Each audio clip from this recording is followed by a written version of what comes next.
माजी गृहमंत्री अनिल देशमुखांच्या गाडीवर दगडफेक झाल्याचा दावा। घटनेमध्ये अनिल देशमुख जखमी। नरखेडीतली सांगता सभा आटपून येत असताना ही घटना घडली आहे। अनिल देशमुख हल्ला प्रकरणी 4 अज्ञातांविरोधात गुन्हा दाखल। नागपूर ग्रामीण पोलीस अधीक्षक हर्ष पोद्दार यांची माहिती। अनिल देशमुखांवर नागपुरातील मॅक्स रुग्णालयात उपचार। रुग्णालयात कार्यकर्त्यांची घोषणाबाजी। अधिकाऱ्यांनी कार्यकर्त्यांना बाजूला होण्यास सांगितल्यावर वाद।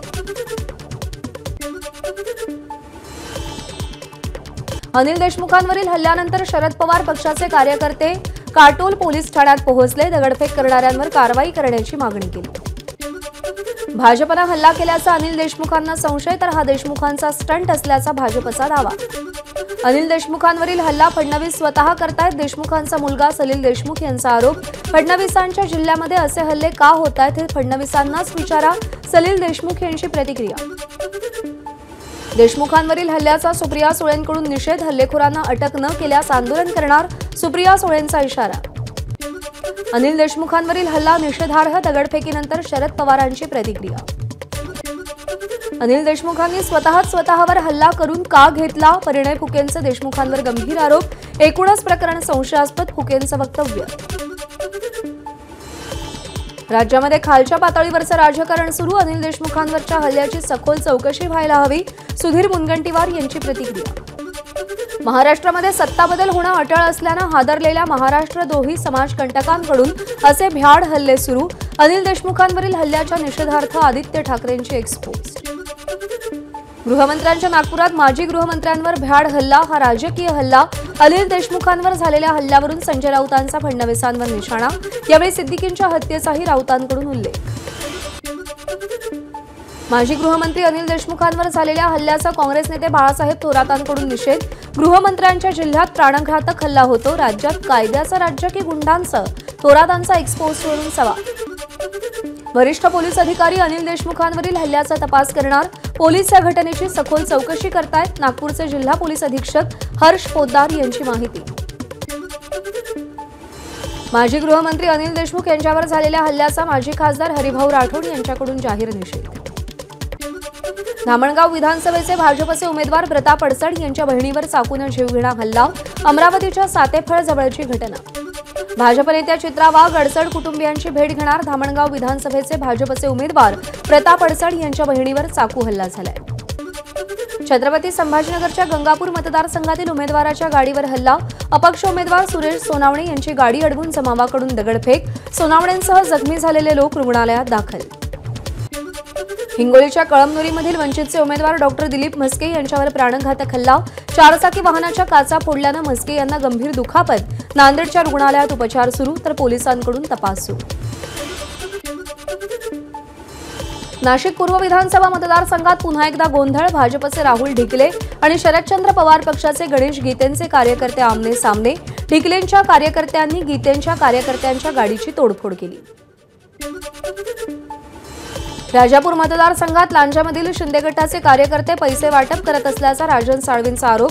मध्यरात्री राजन साळवींनी तक्रार दाखल केली आहे। गणेश लाखन, बाबू खामकर, ओंकार मोरे या तिघांविरोधात गुन्हा दाखल। पालघरमध्ये पैसे वाटपावरून शिंदे आणि ठाकरे गटात राडा। शिंदे गटाचे नगरसेवक पैसे वाटप करत असल्याचा ठाकरे गटाचा आरोप। पालघरच्या विष्णुनगर भागातली घटना। संभाजीनगरच्या इंदिरानगरमध्ये मतदान कार्ड जमा करून 1500 रुपये देणाऱ्या व्यक्तीला पकडलं। आपल्याला मत देणार नाहीत अशा लोकांनी मतदान करू नये म्हणून 1500 रुपये देऊन मतदान कार्ड जमा केली जात असल्याचा आरोप। संभाजीनगरमध्ये पैसे वाटणारा व्यक्ती संजय शिरसाट यांचा। संवादास दानवेंचा दावा, तर पकडलेले पैसे पोलिसांनी शिरसाट यांना परत केले। दानवेंचा एक्स पोस्ट करत आरोप। पराभव जवळ दिसू लागल्यामुळे पायाखालची वाळू सरकली आणि यामुळे असे बिनबुडाचे आरोप विरोधक करतायत। संभाजीनगरमध्ये मतदान कार्ड जमा केल्याचे आरोप संजय शिरसाट यांनी फेटाळले। मराठा आरक्षणाविरोधातील याचिकांवर आज मुंबई उच्च न्यायालयात सुनावणी। राज्य सरकारनं मराठा समाजाला नोकरी आणि शिक्षणात दिलेलं आरक्षण वैध की अवैध यावर सुनावणी। जम्मू कोविड सेंटर घोटाळा प्रकरणी मुख्य आरोपी सुजित पाटकर यांचा जामीन अर्ज मुंबई सत्र न्यायालयानं फेटाळला। कोविड सेंटर घोटाळ्यात ईडीकडून अटक।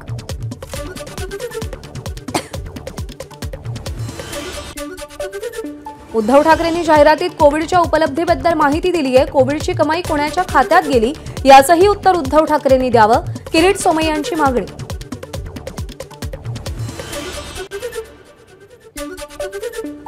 अक्षय शिंदेच्या कथित एन्काउंटरवर सीआयडीनं केलेल्या तपासात अनेक त्रुटी. न्यायालयीन चौकशीकरता पोलीस कागदपत्र देत नसल्याची दंडाधिकाऱ्यांची माहिती. हायकोर्टाकडून तीव्र नाराजी व्यक्त. उद्धव ठाकरे आज सहकुटुंब तुळजाभवानीचं दर्शन घेणार. प्रचाराची सुरुवात ठाकरेंनी कोल्हापूरच्या अंबाबाईच्या दर्शनानं केली, तर सांगता तुळजाभवानीच्या दर्शनानं करणार. एकनाथ खडसेंकडून राजकीय निवृत्तीची घोषणा. तब्येत ठीक नसल्यानं यापुढे निवडणूक लढणार नसल्याचं खडसेंकडून स्पष्ट. मुंबईमध्ये विधानसभेचे 36 मतदारसंघ, 1,22,00,000 मतदार बजावणार मतदानाचा हक्क. मुंबईमध्ये 53,000, उपनगरामध्ये 2 लाखाहून अधिक नवे मतदार.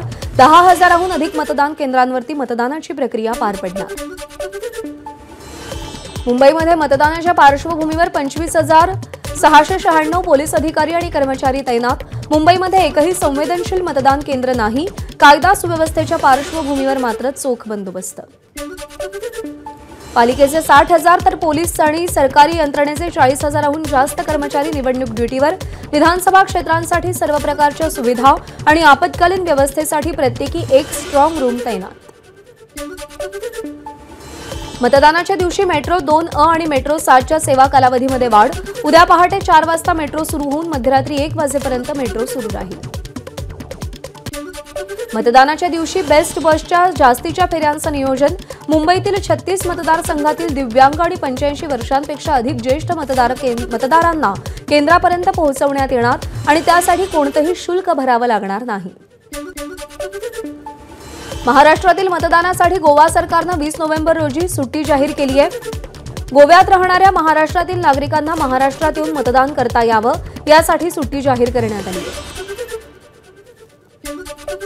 विधानसभेच्या आचारसंहिता काळात गेल्या काही दिवसात 660 कोटी 16 लाख रुपयांची मालमत्ता जप्त, तर आचारसंहिता भंगाच्या 8,668 तक्रारी निकाली.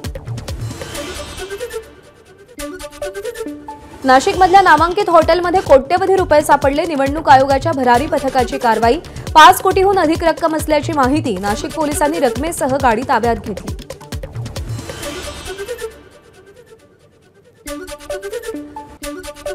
मतदान केंद्रावरील मोबाईल बंदी विरोधात मनसे कार्यकर्त्याकडून दाखल याचिका हायकोर्टानं फेटाळली.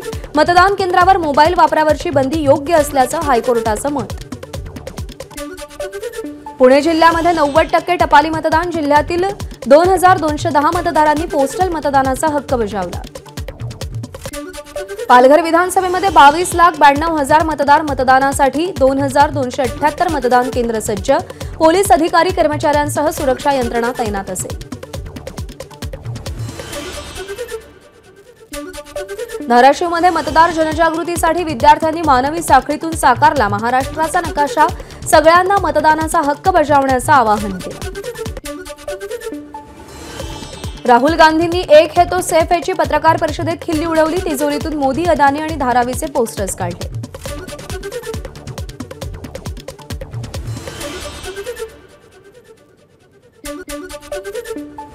धारावीची जमीन हिसकावून अदानींना देण्यात येते. अदानींना पंतप्रधान मोदींचा पूर्ण पाठिंबा आहे. राहुल गांधी यांचं वक्तव्य. राहुल गांधींच्या टीकेला विनोद तावडेंचा जोरदार प्रत्युत्तर. एक है तो सेफ है, इनके दिमाग में शेख है. तावडेंची टीका. तर यूपीए सरकारमध्ये अदानींची भरभराट झाल्याचाही आरोप. देवेंद्र फडणवीसांकडे विकासाचा एकही मुद्दा नाही. केवळ घर आणि पक्ष फोडण्याचं काम त्यांनी केलं. सुप्रिया सुळेंची टीका. सिंधुदुर्ग जिल्ह्यातील तिन्ही विधानसभेच्या जागा शिवसेना भाजप युती जिंकेल. महायुतीला 161 पेक्षा जास्त जागा मिळतील आणि महाराष्ट्रात पुन्हा एकदा युतीची निर्विवाद सत्ता येईल. नारायण राणे यांनी विश्वास व्यक्त केला. राज्यात काँग्रेसचे 80 ते 85 उमेदवार निवडून येतील, तर महाविकास आघाडीच्या 250च्या वर जागा येतील. नाना पटोलेंकडून भाकीत. जनतेनं आपल्यावर प्रेम केलंय, त्यामुळे त्यांनी आपल्याकडून अपेक्षा बाळगणं स्वाभाविक. पण मुख्यमंत्री पदाचा निर्णय शेवटी हायकमांड घेणार. नाना पटोले यांचं मुख्यमंत्री पदाबाबत वक्तव्य. बाळासाहेब ठाकरे म्हणायचे काँग्रेससोबत जाणार नाही, मात्र उद्धव ठाकरे काँग्रेसच्या मांडीला मांडी लावून बसले. जेपी नड्डांची उद्धव ठाकरेंवर टीका.